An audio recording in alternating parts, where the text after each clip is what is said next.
Welcome to the Accelerate America Collective Weekly Campfire. I'm Leslie Youngblood, and today I'm joined by an amazing entrepreneur. I truly hope you enjoy hearing their experiences and life path. Listen in. Welcome, everybody. Today, we are so excited to have Erin Timlin here. Erin is the owner of Detroit Contemporary Art Gallery, as well as the president and CEO of the Chalfante Foundation. Erin grew up in rural northern Michigan, where he and his siblings were homeschooled. Then, as an adult, he found mentorship in Father James Meyer, a Detroit-based priest and activist. These experiences taught him a lot about self-determination and serving others, two skills he still employs and finds ever more important. Throughout his career, he's made specific business choices to positively impact Detroit's residents and is constantly seeking out innovative ways to use his businesses to bring neighborhoods together. Everyone, please welcome Erin Timlin to the Weekly Campfire. Welcome, Erin. We have the chat going on the side here. Everyone will be saying hello, dropping gifts. Everybody, too, that's joined us, I want to make a note. If you don't know, there's the Campfire chat also here, and we will be dropping polls in here along the way, and these polls are going to have questions, and you're going to vote on the question you want us to ask Erin. So as we get going, Erin and I are going to have a conversation. You can ask follow-up questions in the chat, answer those polls, and we're going to have a great time today. So, Erin, we are so excited to have you here. There's so many. You're such a wonderful entrepreneur and interesting person. You and I have talked before. We touched on this a little bit in the intro. You bought the building for Detroit Contemporary, which is an art gallery in Detroit's Midtown. And that also has a school and a recording studio, and you purchased it in 1994. So now that neighborhood is flourishing, and you've been the recipient of many offers to purchase this, and you're like, absolutely not. I would love to know, tell us about why you made the choice to purchase that particular building in 1994, and why this neighborhood is so special to you. Well, I was born down the street at Hutzel Hospital, only about, 2 or 3 blocks away. But I also lived in an apartment next to the Majestic Theater there on Woodward back in like 91, 92, 93. And I discovered the Citizens District Council office, which is now where MoCAD is, Museum of Contemporary Art Detroit. Right. And I learned about them, and I got involved, and I eventually was elected as their corresponding secretary by a public vote. Like, they would have citizens would come and vote, and that's when I started learning about, way back then, learning about some of this development ideas and plans that were in the works. And I was renting an apartment for, I think, $350 a month, two bedroom, large apartment. Of course, right? It was awesome. But so these plans that were in the works that never really came to fruition through this council, but it looked like, I think it was going to raise to like 600, which I thought was ridiculous. And I was talking to a friend, and one time going to the Detroit Artist Market, we were talking on our way there, and I remember it very specifically, and just talking about Soho, New York, and how that was an artist enclave, and that eventually it became kind of, I guess, gentrified, and there's Gap stores and Starbucks and things. And so I just did not want to be pushed out of my neighborhood through gentrification. Now I have a whole nother idea of what gentrification really is. But so that's what led me to start shopping around. And I was a dialysis technician at Henry Ford Hospital at the time. And one of the nurses that I worked with used to be a slum landlord. He self-proclaimed. In downriver, he owned like 300 houses, and he just got sick of it. So he sold them all off and became a nurse. And so he really helped me to learn about real estate. And so he helped me. That's so I shopped around. I saw 3 different homes in that area and settled on this one, and just fell in love with it, and closed on it in like spring of 94, I think. And then shortly after that, Dennis Archer announced that we were in the empowerment zone, this new zone that was awarded a bunch of funding from the government. So, Gotcha. and at the time, I thought people thought I was crazy for buying a house in that neighborhood. People still think some people are crazy for buying houses in Detroit, right? So, Yeah, but it wasn't for which is one thing. A lot of crazy. people don't understand Detroit is very different from one block to the next. Sure. Um, and Mhm. but I definitely wasn't. I mean, I don't know. I actually, a lot of the neighbors back then were friendlier than some of the neighbors, the newer neighbors now. But Mhm. uh, I kept saying, no, this is going to turn around in like 5 years. But it took Mhm. about, I don't know, 15, 20 years Right. really for it to turn around to the way that I thought I had envisioned it. Mhm. So Right, right. That's such an interesting journey, and I can't imagine like being there to see it change and to embrace some of that change, but still want to hold on to, what makes that neighborhood and the city so special. it's been surreal. It was surreal at first. I mean, now I've gotten used to it. Now I've kind of found my place. I've found my Mm-hmm. like where I'm comfortable and there's tension. There's tension between the old and the Sure. new. But I Mm-hmm. think that's just like, when you make a good salad dressing, you have to mix it really good. You have to mix the vinegar and the oil Right. really well to make it. Right. So that's where I feel like that's what's going to be happening in Detroit. There's going to be tension. There's going to be this kind of push and pull, and but as long Mm-hmm. as we can all respect and appreciate and have compassion for one another, um, Mm-hmm. I think we could create an amazing city. Right. And mix up together, get all Yeah, together, cozy in there. I love that. yeah, Yes, I yeah. agree. For sure. All right, we have the result of the first poll here for you, Erin. The collective would like to know, tell us the best thing from your worst job. I always really like this question because it's kind Yeah. of like, Um, takes you a minute. I don't know like how much of a worse job I've had. I mean, That's great. I've like when I moved down to the city, when my dad came to the shanty where I was living and sat down and said, Aaron, it's time for you to move back to the city. Because I Mm, was born, I was raised in the city until 10. hmm. And then, yeah, I was 18, graduated from high school after choosing to go to high school from jumping from homeschool. Right. And he told me Jim Meyer, Father Meyer, was Hmm. going to pick me up in 2 weeks. So he took me down to the city, Oh my October God. of '89, Hmm. and he got me a job at Hutzel Hospital working as a dialysis technician. And I had done Hmm. that for 3.5 years, and then worked at Henry Ford for 4.5 years, I think. And Hmm. then I kind of just got, and then I bought this old warehouse over in the Woodbridge area and just started building this gallery over there. This and I mean, first I bought the house, then I bought the gallery, then I bought a couple other houses, Right. rentals, and things like that. Right. Um, but yeah, I mean, my first kind of worst job, maybe if it's a worst job, was because I didn't really have a job when I was up at the farm. I mean, I had to work the farm, and Right.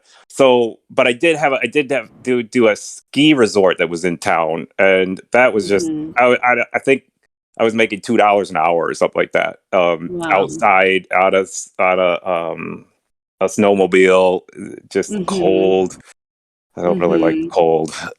Sure. Well, So, what was the best part about that, would you say? Being in nature, being able to well, I mean, ski anytime you I guess want? being able to ride the snowmobile was kind of cool. All I had to do was go up and down whenever I'm not even a skier, but it was like a bunny jump or something like that. And Sure. this thing this rope that you would grab onto to pull you back up the hill, not the seated Hmm. one. I wasn't Hmm. given that job, but I was given this little bunny jump one. And so once in a while the rope would come off, so I had to go up there, and that was kind of my job. That was it. Right. And I quit after 2 paychecks. I think one was $12 and some cents, and one was $11 and some cents. So That's I made hilarious. more money showing lambs in 4-H. I made a That's couple $100 funny. showing lambs in 4-H. That's so So funny. I love uh, that. I hope that But answered see, the question. right. Oh, sure. Yeah. You guys, there's always a bright spot in some of those difficult jobs. And I think Yeah, that to me, it's always interesting to listen to entrepreneurs, share a bit about some of those jobs that shaped them. And, many of them will say, that's when I knew I didn't want to work for anybody else, or that's when I knew that was not going to be the kind of boss I was going to be. Did you always know that you were going to be an entrepreneur?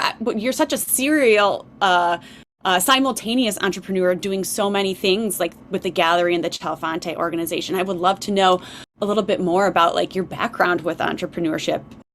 Yeah, I mean, well, I guess when we were up at the farm, my parents put out this annual, or maybe it was biannual catalog, all hand drawn and Stop. handwritten, of these things that we would make. So I would make little miniature sheep with No. real wool and wood Oh my legs, God. and my mom would make Stop. pillows. She was a weaver. My dad was a sculptor. Wow. So that we'd all make Wow. these handcrafted things, and then eventually they bought a spinning wheel company, and they were Wow. selling spinning wheels through the catalog. Um, So, and I have an old copy of the catalog that Jemire kept for me. It's great. But wow. I guess that would be my first experience into that. Also, Sure. we used to make cookies and sell them to our family Hmm. and neighbors. One year, we made, Hmm. what was it called? He called it like, um, wi- it was like, um, nudes of great joy or something like that. But they were I can't remember the way that my dad termed it, but we essentially made nude, cookies of nude Uh, nude cookies. He thought it of was funny. Well, let's wish nude people. people? Yeah. Oh my um, gosh. Only in the 80s, I feel like that is something that was, yeah, and him being a sculptor, he was an amazing figurative right? sculptor too. The But hippie so he made sculpture his, and then 80s. the kids made theirs too, and Yeah, we sent it's them to relatives. just, oh my goodness. That's hilarious. I love that though, but like your parents were entrepreneurial and and you just grew up in that sort of culture and you didn't even realize it. And when we reflect back, we do say, oh yeah, it really does make sense now. And this kind of leads me to our next question that the collective has voted on. It's what was your greatest fear? And I wonder if you even had any fear about starting a business or going out on your own because of that really entrepreneurial, creative environment that you grew up in. Well, okay, so yeah, my greatest fear. Um, well, just a little background. So, all about like when I used to ride horses, and I trained a stallion once when all the farmers in the area said I could, it was impossible. But the one thing my dad always taught me was every time I got bucked off the horse or fell off the horse, he told me to get back on to show the horse who's boss. And so, even Mm-hmm. though my butt was hurting and I was scared, I had to get back on. And I think that I've kind of taken that with me along the way. I've been there's all kinds of different things. I won't go into all the stories, but Sure. especially when working in really challenging, economically depressed neighborhoods, you can run Mm-hmm. into a lot of things. But Mm-hmm. I guess right off the bat, like when I was starting to do the gallery, I think it was the third exhibition I was doing. I thought it's mostly ideas. Like I'm always thinking of ideas.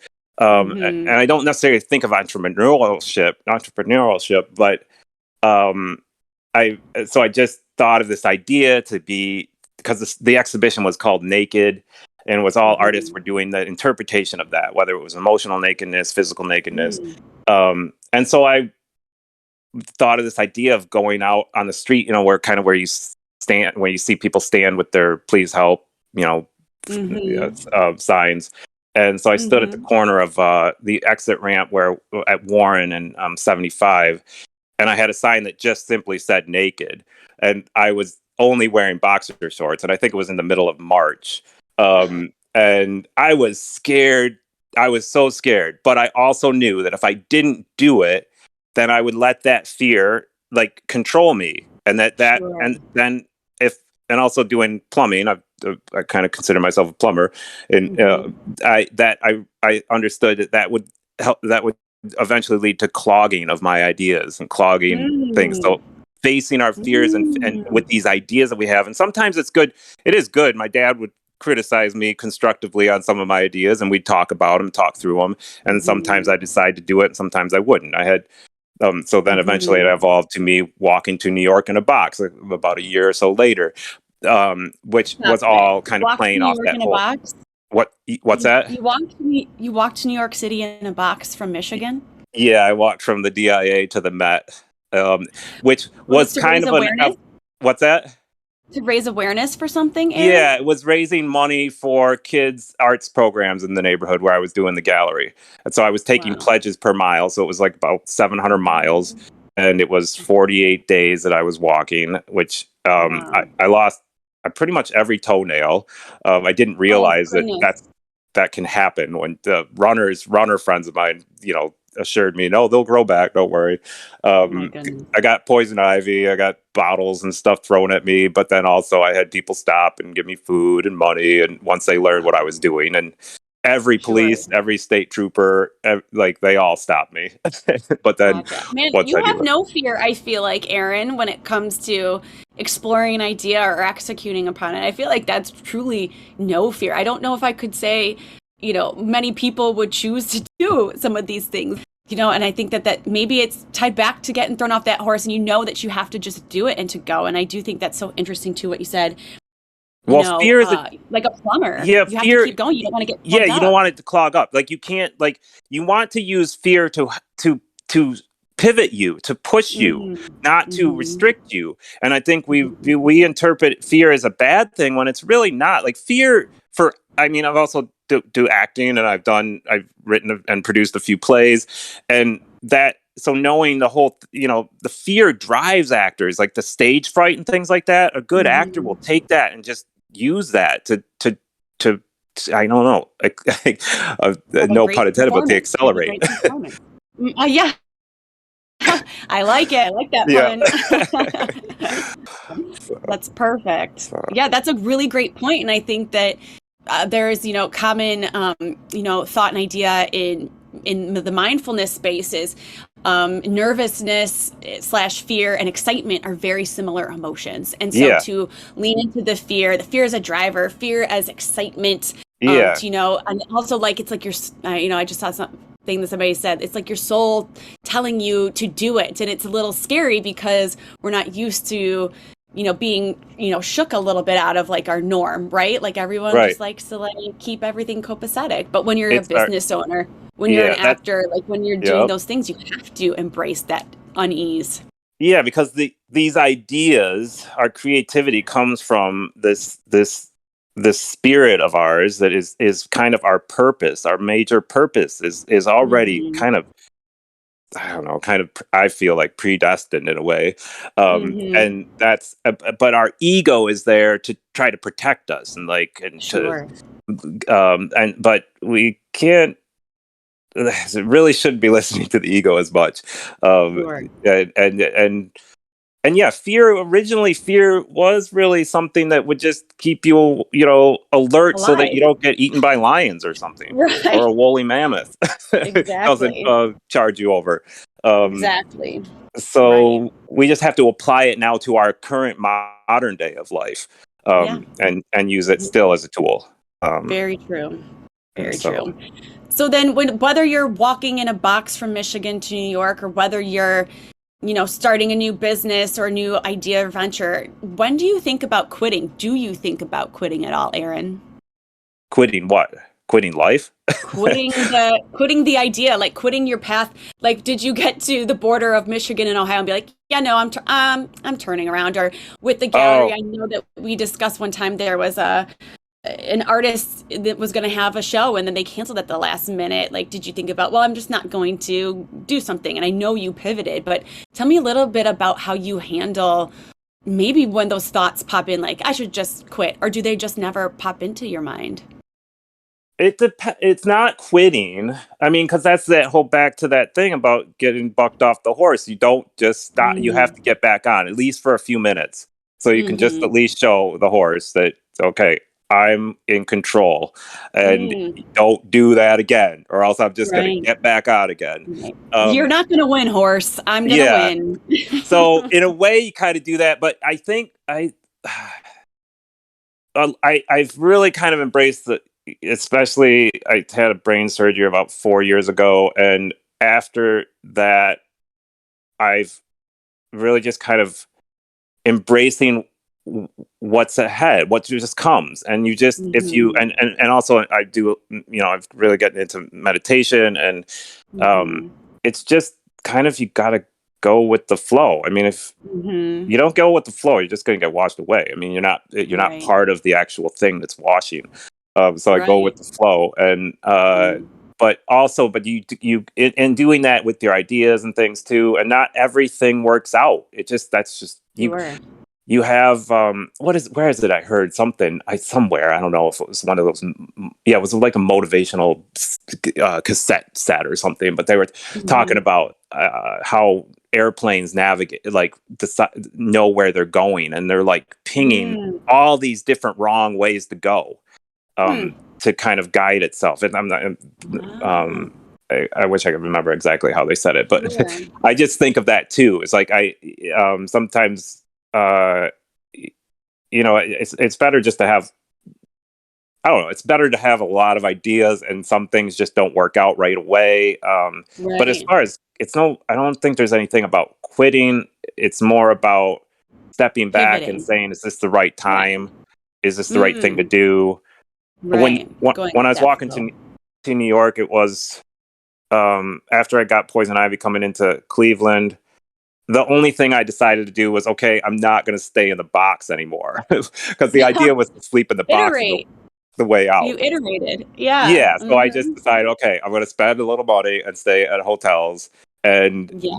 then I would pull out, some of the newspaper articles that were written about me on the way and show them to the hotel, and then they would give me a trucker's rate, which I didn't even know that Ah, existed. So then I would just get truckers sure. rates along the way.